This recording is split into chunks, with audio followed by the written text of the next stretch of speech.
नमस्कार दोस्तों, stock market studies में फिर से एक बार आपको बहुत-बहुत स्वागत है।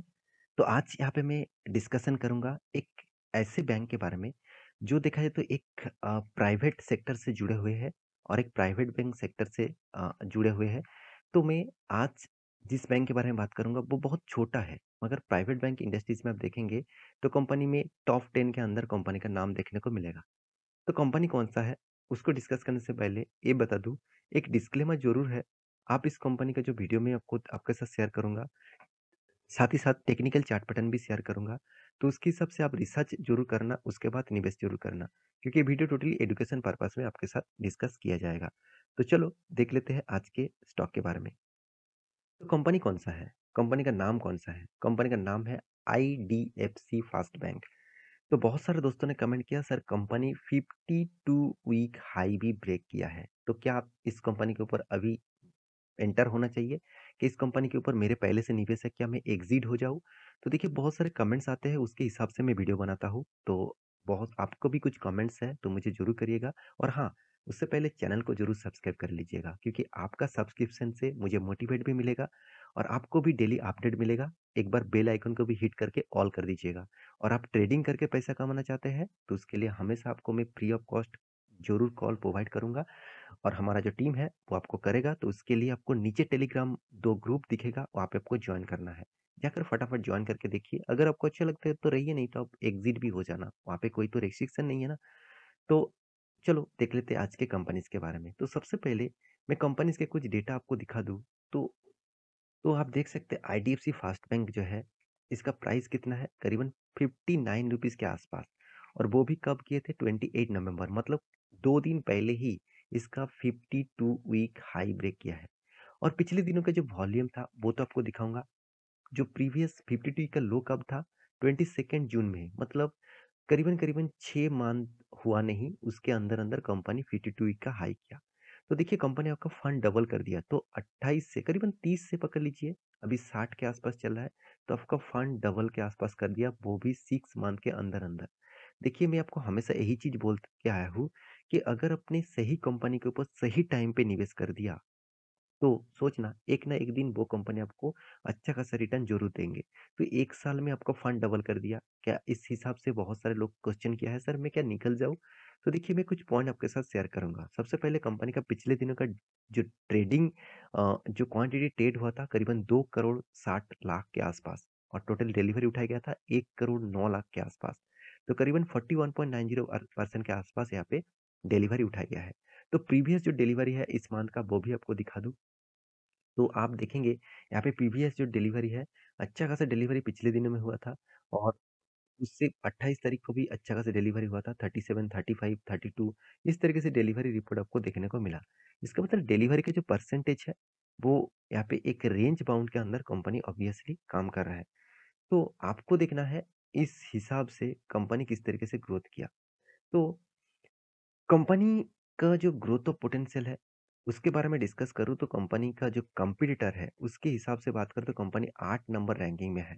क्योंकि इसका 36,000 करोड़ के आसपास मार्केट कैप है और कंपनी का देखिए सबसे ज़्यादा सेल्स ग्रोथ सबसे ज़्यादा इसी कंपनीज़ का देखने को मिलेगा और रिटर्न ऑफ इक्विटी भी चलो ठीक-ठाक है, बाकी कंपनीज़ के ही आसपास है और डेप्थ ऑफ इक्विटी मतलब कर्जे के बारे में बात करूँ तो मुझे कर्जा थोड़ा-सा मतलब एक ही रेंज में दिखा 7-8% के आसपास ही सबके हैं।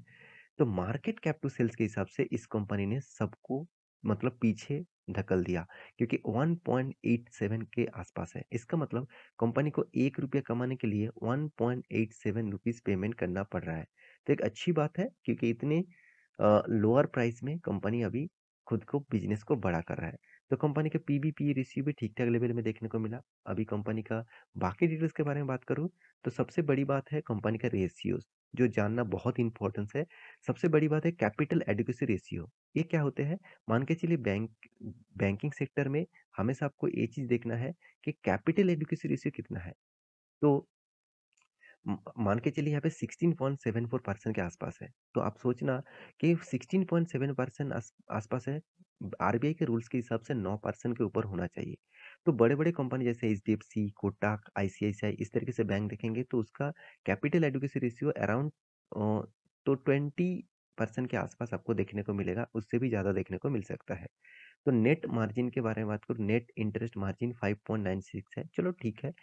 तो ग्रॉस एनपीए में देखता नहीं हूँ क्योंकि मैं डायरेक्ट नेट एनपीए देखता हूँ। तो यहाँ पे जो चीज़ देखने को मिला 1.53 के आसपास है। मतलब एनपीए का जो परसेंटेज है वो हमेशा आपको 1 के नीचे होना चाहिए था, लेस देन 1% के नीचे होना चाहिए था, मगर यहाँ पे 1.53 आसपास है, मतलब थोड़ा सा यहाँ पे हाइक और ज़्यादा देखने को मिला है।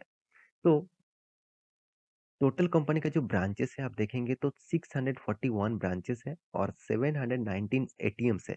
तो कंपनी ऑल ओवर इंडिया में अच्छा खासा ब्रांच भी फैला के रखा। हाँ, आप कहेंगे सर बड़े कंपनी से कंपैरिजन करूँ तो आईडीएफसी का जो ब्रांचेस है उतना ज़्यादा तो देखने को नहीं मिलता। तो पहले ही तो वो डिस्क्लेमर दे चुके हैं, 641 ब्रांचेस है, उतना ज़्यादा ब्रांचेस नहीं है। तो धीरे-धीरे करके कंपनी ग्रोथ कर रहा है, ये बात तो ऑब्वियसली पॉजिटिवली मानना चाहिए। तो लायबिलिटी साइड्स में देखा है तो कंपनी का जो मतलब बोरिंग है 7.6% के आसपास कंपनी का कर्जा है।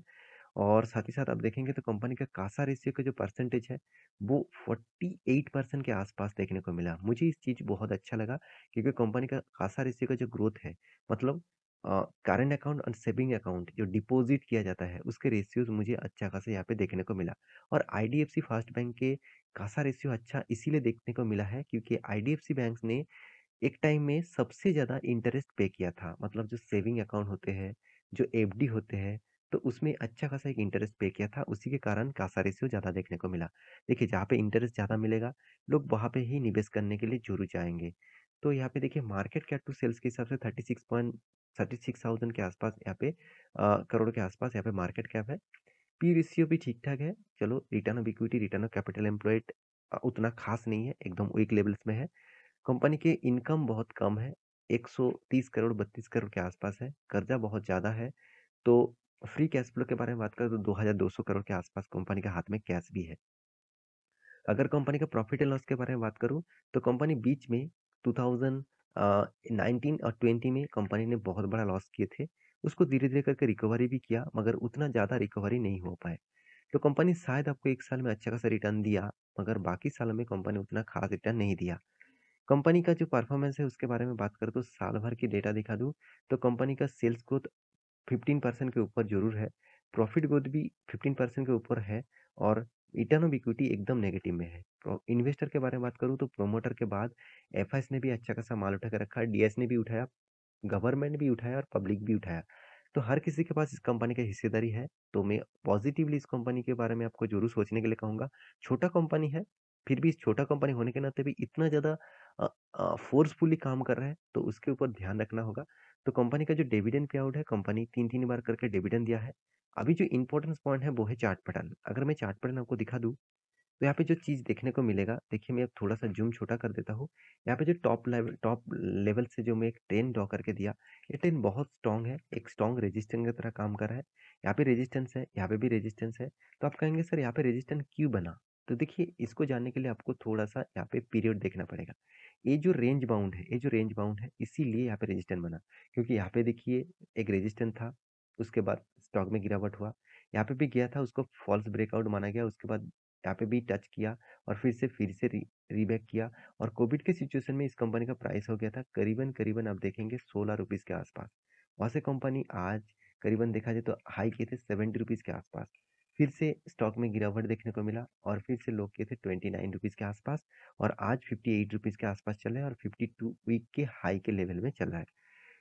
तो लास्ट में मैं एक ही बात कहूँगा, कंपनी छोटा है, हाई रिस्की कंपनी है, तो आप इस कंपनी के ऊपर रिसर्च करना, उसके बाद कुछ भी डिसीज़न लेना। क्योंकि देखिए आप किस तरीके से प्लेयर्स हैं, कि आप सेफेस्ट ज़ोन में काम करना चाहते हैं, कि आप रिस्की प्लेयर हैं, कि रिस्क लेकर काम करना चाहते हैं, तो उसके ऊपर डिपेंड करेगा आपका इन्वेस्टमेंट। अगर आप रिस्की प्लेयर हैं, तभी इस कंपनी के ऊपर फोकस रखिए। अगर आप सेफेस्ट ज़ोन में काम करना चाहते हैं, तो इस कंपनी को अवॉइड करिए। तो आशा करता हूँ सारी जानकारी आपको मिल चुका है। मेरे वीडियो कैसा लगा ज़रूर कमेंट करना। और इस वीडियो टोटली एजुकेशन पर्पस में था, कोई बाय एंड सेल का रिकमेंडेशन नहीं था। तो मिलते हैं नेक्स्ट नया स्टॉक लेके। तब तक के लिए अच्छे से रहिए, अपने ख्याल रखिए। Bye bye.